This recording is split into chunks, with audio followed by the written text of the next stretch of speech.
Dah ke belum? Hello. Assalamualaikum warahmatullahi wabarakatuh. Apa khabar penonton yang dirahmati Allah Subhanahu Wa Taala? Bertemu lagi kita di dalam Borak Warga Pondok. Tinggi sikit Ustaz. Macam tu senang sikit saya nak nampak kamera. Okey, kali ini saya nak kongsikan kepada penonton yang dirahmati Allah, iaitu kelebihan solat tahajud. Baik, yang pertama yang kita kena tahu berkaitan dengan solat tahajud ni. Solat ni waktu bila kita laksanakan? Boleh ke waktu siang-siang macam ni kita lakukan? Jawapannya tidak boleh. Waktu yang dianjurkan untuk melakukan solat tahajud adalah di waktu malam, selepas kita tidur, selepas isyak. Lepas isyak tidur, kemudian bangun, walaupun tidur sekejap lah kan? Dalam 5 minit, 10 minit kan? Janji ada tidur sebentar. Ada orang kata, Ustaz, kalau saya tidur nanti terlajak pula, tak ada nak buat solat tahajud nanti terlajak ni Ustaz. Okey, sebab itu kena tidur awal supaya tak terlajak. Lepas tu kalau zaman sekarang kita ada loceng dan sebagainya kan, phone kita boleh set jam waktu bila kita nak bangun. Ataupun ada beberapa amalan-amalan yang perlu kita lakukan supaya kita senang nak bangun tahajud. Baik, tapi sebelum tu, tata cara solat tahajud ni, yang pertama yang kita kena tahu, solat dia di waktu malam, ketika orang lain tengah tidur kan? Tengah malam lah kan. Sebab kelebihan dia di situ, Nabi kata alaikum biqiyamil lail. Okey, dengar hadis ni. Nabi kata apa, penonton yang dirahmati Allah? Nabi kata alaikum biqiyamil lail fa innahu da'bus salihin qablakum. Yang pertama, lazimilah qiyamul lail. Bangun di tengah malam, solat, hidupkan malam tu tadi. Qiyamul lail, hidupkan malam kan. Jangan hidupkan malam dengan bola. Itu tak dikira qiyamul lail. Dia kena ada amalan-amalan mengikut sunnah Rasulullah sallallahu alaihi wasallam. Di antaranya solat, baca Quran, zikir. Okay. Lepas tu di dalam qiyamul lail tu pula ada tahajud. Tu kita panggil solat tahajud. Paling kurang kita tidur sebentar, tuan-tuan dirahmati Allah. Kemudian Nabi kata, kerana apa kelebihan orang yang menghidupkan malam ini? Nabi kata ni jaminan Nabi sallallahu alaihi wasallam. Wa inna qiyamal lail qurbatun ilallah. Yang pertama, yang kedua, dia mula-mula kebiasaan orang-orang soleh. Yang kedua, dia menyebabkan seseorang itu lebih dekat dengan Allah Subhanahu Wa Taala. Sebab itu ada setengah para ulama terdahulu, dia kata, kalaulah Allah Subhanahu, kalau kita ni dah lama sangat tak bangun tahajud, hidupkan malam, itu tanda-tandanya kita ni jauh dengan Allah Subhanahu Wa Taala. Dan tanda-tanda orang yang jauh dengan Allah itu tandanya apa? Allah tak mau jumpa dia. Seolah-olahnya begitu bahasa dia. Jadi sebab tu kita kena insaf tentang diri kita. Tuhan dah tak mau jumpa aku ke? Sebab apa? Aku dah lama sangat. Apa yang mengeraskan hati aku, yang menyebabkan aku tak boleh nak bangun tahajud? Kita kena risau seperti itu, penonton yang dirahmati Allah. Kemudian Nabi kata apa lagi? Nabi kata wa manhatun 'anil itsm.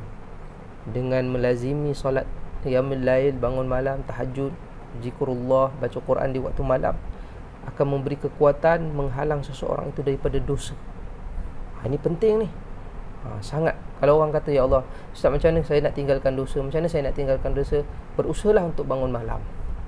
InsyaAllah kekuatan di waktu malam, beribadah di waktu malam akan menanggalkan dosa-dosa dalam hidup kita. Ini yang lagi bagus, lagi luar biasa, tuan-puan.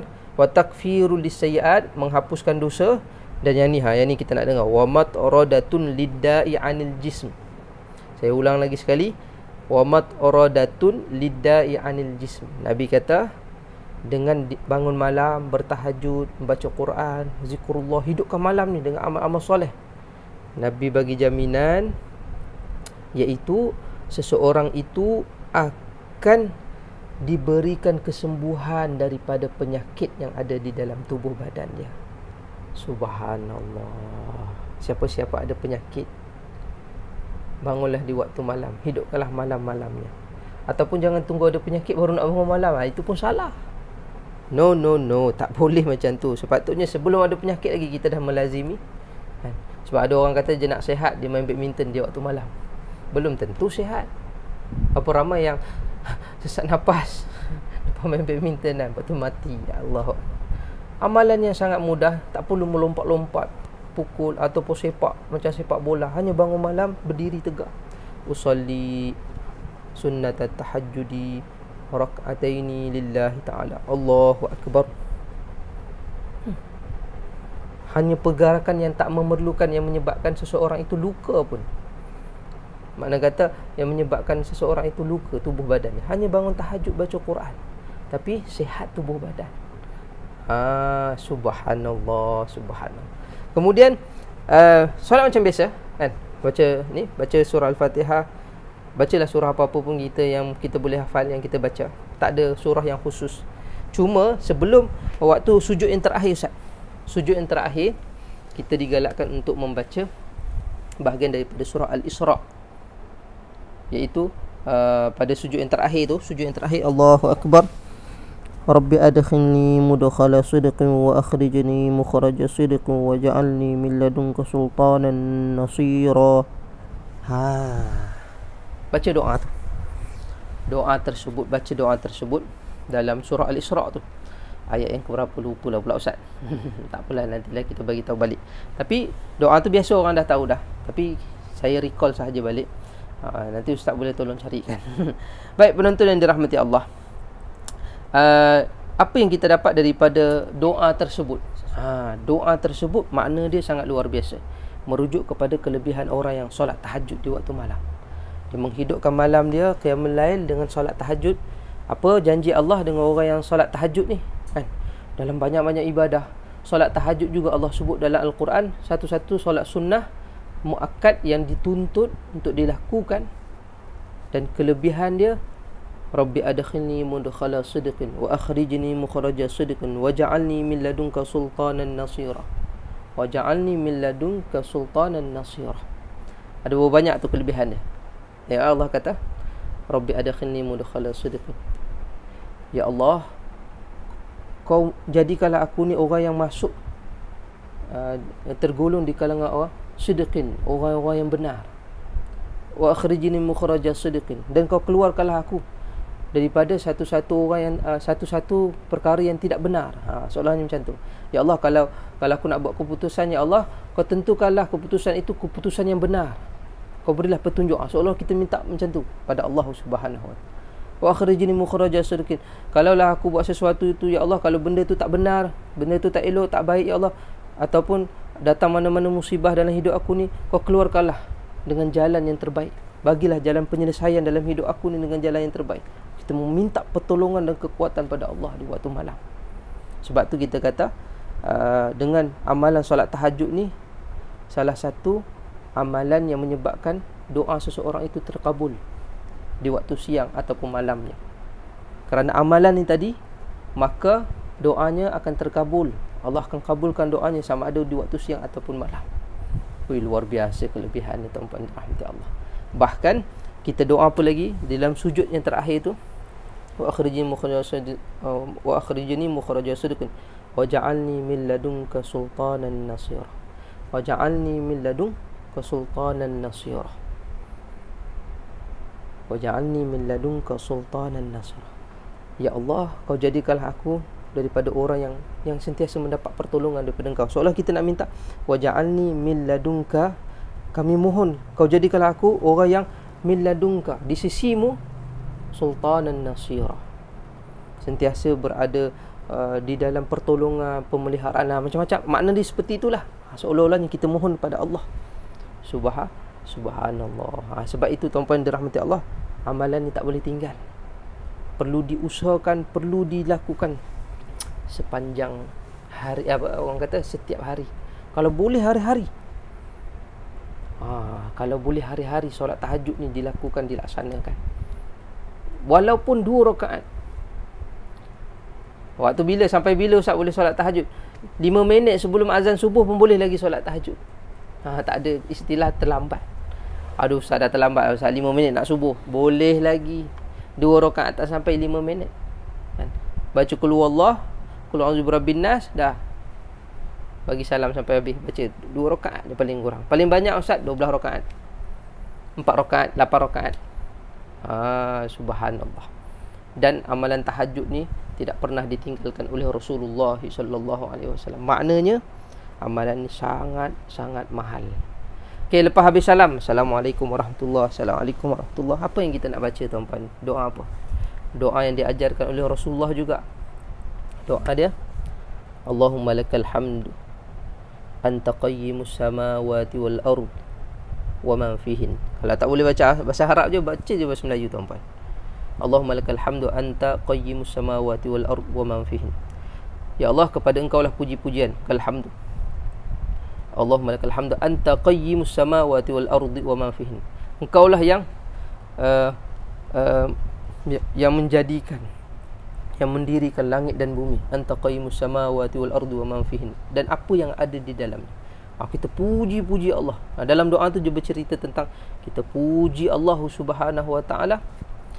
Kemudian sampailah satu tahap, last sekali dia daripada doa ni dia kena ada 2 elemen. Paling kurang tuan-puan dan rahmati Allah. Lagi bagus 3 elemen. Okey.